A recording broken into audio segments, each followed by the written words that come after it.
Ofu nwa okolobịa sị m na ya nwere enyi nwoke nwa okolobịa ya na ya na-abọ na-akwụ na fa na-abọ na-achụkọ nwaanyị na fa na-abọ na-ayị ọfụma na nsogbu adọrọ na fa na-ayị eje ata anụ na-ayị eje eme ife niile yọtago mana nke ikpeazụ a na ya chụtala ezigbo nwaanyị amala ezigbo mma ya na ya na-abọ na-akwụ. Oge ọbụla enyi nwoke a na-ata this girl anya, oge ọbụla enyi nwoke a na-ata this girl anya ya agbakwa nkịtị o, maka na fa na-abọ na-ezele onwe fa o, ịghọtago na fa na-eke ihe niile mana ọ bụrụzi nke nwaanyị. Ọkwanya enyi nwaanyị anụnwa mgbe ụfọdụ ọchọtị ya ọ bụrụ na enyi nwoke nọ na bie ya na ya na-abọ ga-anọgide ntele ya abata ọkwa ifugo. O wee lụọ ofu mbọsị na ya nọrọ n'ụlọ enyi nwaanyị wee bịa wee kwudo enyi nwoke n'ụlọ, fa na-abọ wee nọrọ wee na-akarị ụna amala ife enyi nwoke gwara ya. O wee chụba that girl ka ọ malụ ma ọ ga-ekwe ka o sebi inye na nzizo.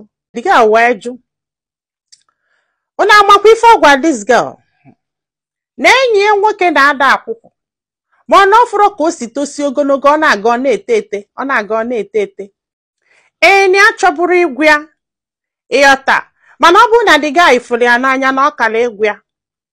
Ọkwana according to this guy o, si this girl wee tie wee sị ya ma ihe okwu kịta ọ bụ eziokwu, ọ sị ya na eziokwu na ya agwaghị efi agwara ya.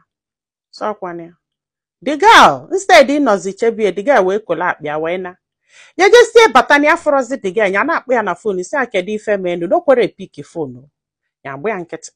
Ọkwana ya na ife ya mechezi wee fụzi abụ gịnị na ya na enyi ya nwoke na-epiogharị. The girl wee daala enyi ya nwoke maka na ọ sị ya na ya na-ada akwụkwọ.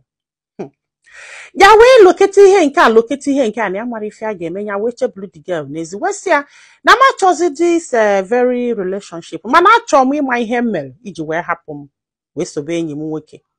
O wee kwuo ihe anụnwa kịta na enyi nwoke si na ọ na-ada akwụkwọ si na ọ gwara ya si ọ na-ezoli enye ezolu nwaanyị o ji zobele enye na ọ kara ịgwa ya.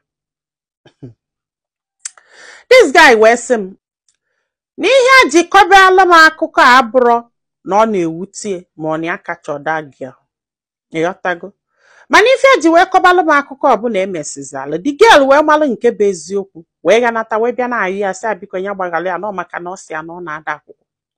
Mana ya chọrọ ịma na ihe anụnwa this guy kwuru kịta olulu oge iji wee convince a decent lady ka this guy gwara ya ihe a na o kwesịrị ịjụ ya akwa ịghọtago. Ya wee jụọ ya wee sị kedu ihe ijire wee jụ m. Ọ sị na ya chọrọ iji ya na ya magodo na ya jụọ ya na ọ yara ekwe na the guy si na ọ bụrụ na ya jụọ ya na o nwere ka o si ya ekwe ọ bụrụ na ọ gị nwa ị ga-ekwe. The girl ị chọrọ ịnụ anụ na ọ na-ayọ ya biko n'eziokwu mana ya chọzi mana ya chọ ka amala ife ndị mmadụ lụ.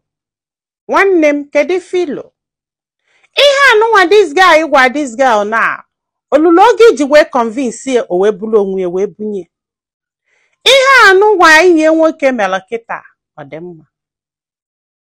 Ọ bụrụ na ị ga-esi ozi a nwanne m biko gwa anyị ife ilo na comment section maka na ọ ga-enyelu nwa okolobịa aka iji ma ife ọ ga-eme maka na ọ sị m na ya like this girl so much na ya mara ife a ga-eme kịta anụnwa.